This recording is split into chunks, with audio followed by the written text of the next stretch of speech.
everybody! Today I will show you how I drew Spike Spiegel from Cowboy Bebop, which is one of the most popular anime in the 21st century.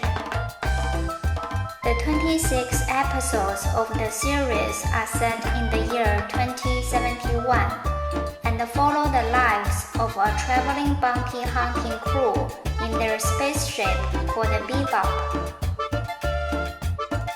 Although it incorporates a wide variety of genres throughout its run, Cowboy Bebop draws most heavily from science fiction, western, and noir films.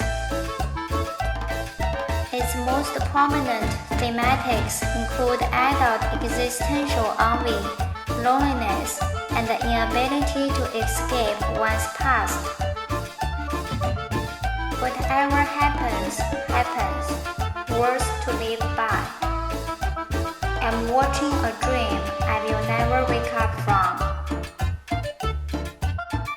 Men only think about the past right before their deaths, as if they were searching frantically for proof that they were alive.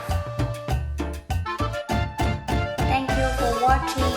If you like my drawing, please subscribe or click the like button below. Let's draw together. See you next time. Bye.